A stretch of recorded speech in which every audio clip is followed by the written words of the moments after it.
We welcome now Dave Aronberg, state attorney for Palm Beach County, Florida, where all of this unfolded.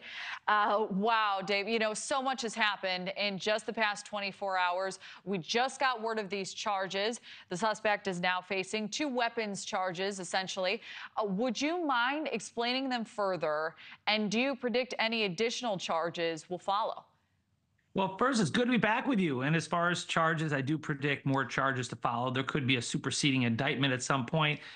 Now, the charges that have been filed already are gun charges. They're the easiest ones to prove. You don't have to prove any intent. You just have to show that he's an ex-felon, check, in possession of a firearm, check.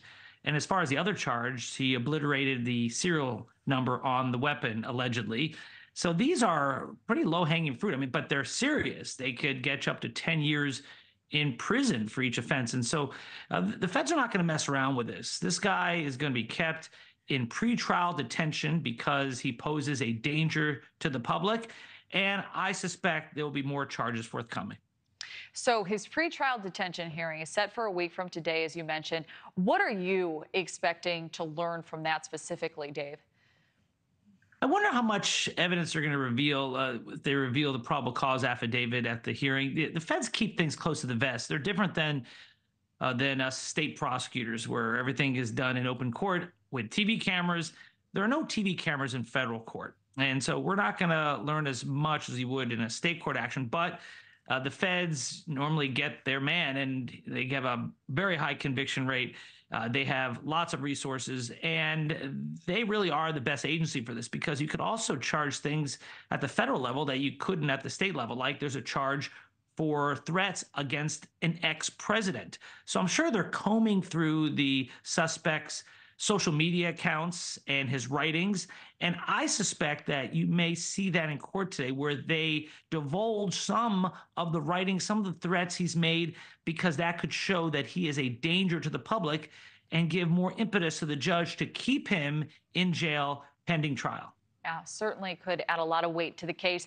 You were on our air last night talking about this suspect, that he was not someone on your radar. Have investigators gotten anything more out of him overnight? Anything that could point further to a motive, perhaps?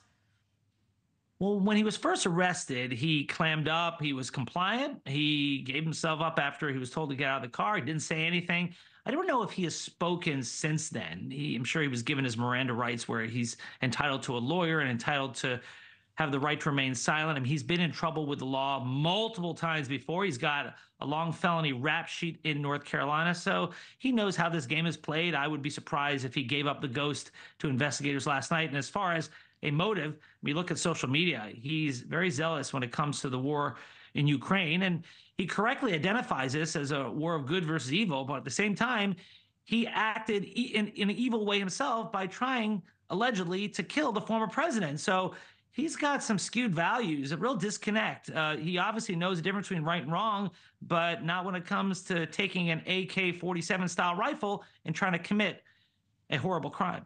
Yeah, absolutely. A lot of Americans are waking up this morning, I would imagine, asking themselves, how have we gotten here again? How has a former president and a current candidate been shot 9 weeks apart, shot at, I should say, and was able to escape death a second time? How do you answer that, Dave? What's your reaction?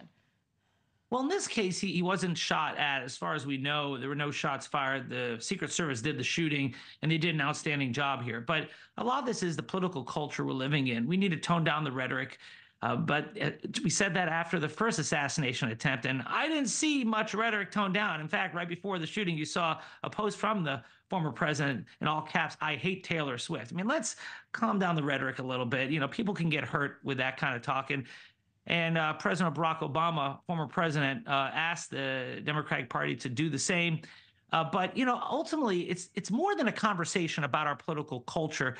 We need to really have a conversation about the easy access to these semi-automatic weapons. I mean, can't we talk about that now? How does an ex-felon like this have such easy access to an AK-47 style rifle? So maybe that's a conversation worth having as well. Yeah, certainly one that will be had in the days and weeks to follow, I'm sure. Dave Aronberg, always great to see you. Thank you so much. Thank you for watching. Go to newsnationnow.com to find News Nation on your television provider. And don't forget to click the red subscribe button below to get more of News Nation's fact-driven, unbiased coverage.